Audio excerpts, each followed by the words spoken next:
And so you will see in ancient Roman history that in some cases the Roman emperor would go out to the Colosseum and the gladiators would be fighting each other and everybody's cheering for the gladiators. Sounds like one of our football games. They would go to the Colosseum, right? And the gladiators would fight. And then if one of the gladiators was down, and they would look at the emperor, should I kill him or not? And if he wanted to kill him, he would go like that, right? You know, that sign down. If he said keep him alive, he goes like this. You know how we use it today? Yes. Okay? He gives that sign. Okay? One of the terrible things happening during these rituals at the Colosseum is that they would bring the Christians out, literally men, women, and children, and feed them to hungry animals. They would take a hyena or a wolf or a lion and get it hungry and crazy and beat it and throw raw meat at it and then send it out on the people, and they would literally cheer and watch as the animal ripped the bodies apart. This is a terrible culture. Tear the bodies apart. And so somewhere along the line, somebody who couldn't take the torture, who felt that maybe we can win these people over, made a compromise.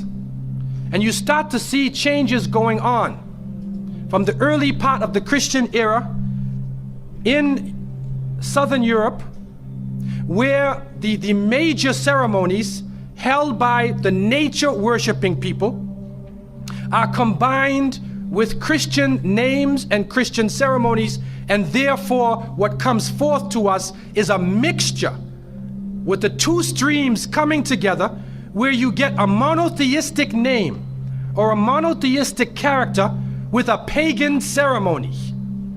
And so the mixture of this together is what is giving us the present day holidays that we see. Number one, we understand that Isa alayhi salam, according to the different reports of the different scholars in many religions, he was not born in the cold weather. History shows us that he was born during the warm weather.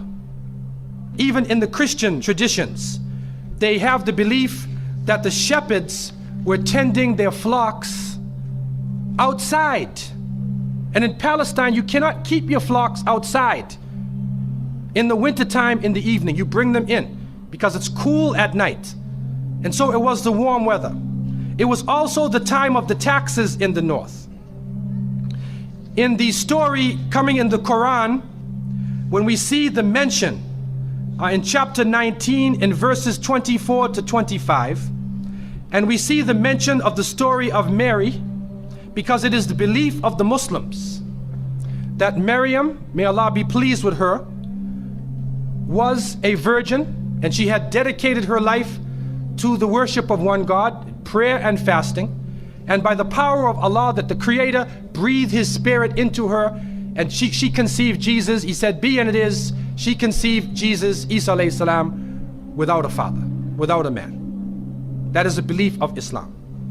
It is also a belief that when she felt the pain of the pregnancy, that the angel came to her and told her to go outside of the city. She went outside of the city to a remote area, and there she found a palm tree, and she found water.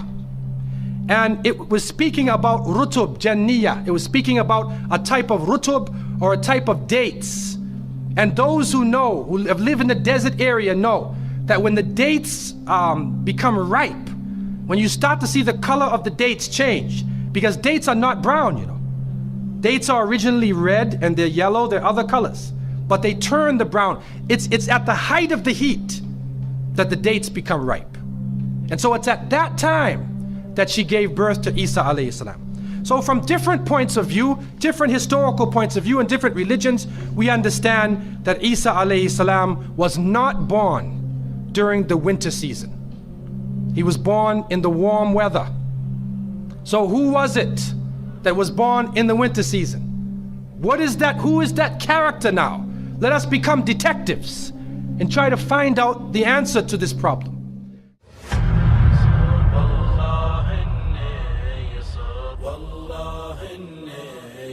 صبورا وصبر الناس